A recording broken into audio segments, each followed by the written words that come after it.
Jarrett Allen, the 23-year-old center, coming over from the Nets to the Cavs, and he is here to stay in Cleveland. A 5-year, $100 million extension agreed upon by the two sides. And to talk more about that, we welcome back in 92.3 The Fan's Andy Baskin. Andy, it's something because you've got Evan Mobley coming into the organization, and now you have Jarrett Allen, who still is only 23 years old. But does this move make sense for the Cavaliers? We'll see. I think the Cavaliers are just juggling things a little bit right now. I think with Evan Mobley, there's a little bit more optimism that I think I had a week ago.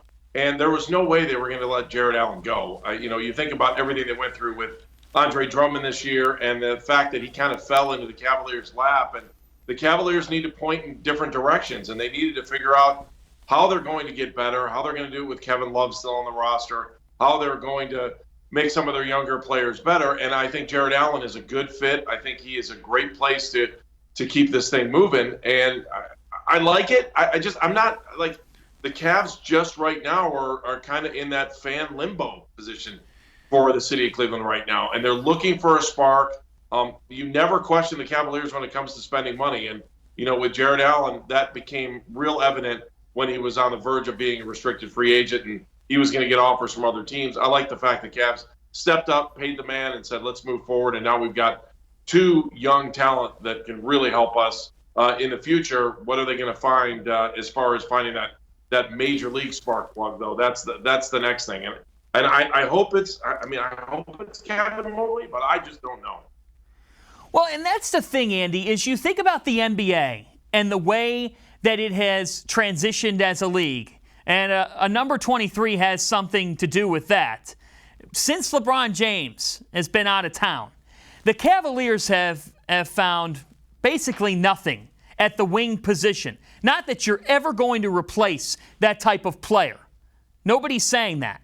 But the Cavaliers have a couple of guards who are kind of undersized and now are going to go with twin towers in Jarrett Allen and Evan Mobley. And it begs the question here, all right, there are some pieces and parts, but where's the main piece to spark this team's resurgence? Yeah, that's the question. I think that's what we're all waiting for. You pick up Ricky Rubio, but why do you do it? It's almost like bringing in a floor coach for the point guard spot to help these guys play a little bit better. At least that's what he did last year in Minnesota. So, and you also needed somebody to fill in Matthew Dellavedova's spot as well. I don't know. Who are fans running out to buy a jersey of on this team? Could it be Mobley? I hope it is. We were extremely spoiled with LeBron here as long as we had. And I think that we're still feeling the after effects and the aftershocks of not having LeBron James on our team. And, whether you like it or not, it was easy to flip on a Cavaliers game every night when LeBron was playing. Now it's a little bit of work, and it became even more work last year when they went into the bubble and the league forgot about them. And then this year they had a good start and it was fun, but that all fell apart real quick. And you were trying to figure out what direction the Cavaliers were going to go in. And now at least there's a little bit of direction with having the two big guys.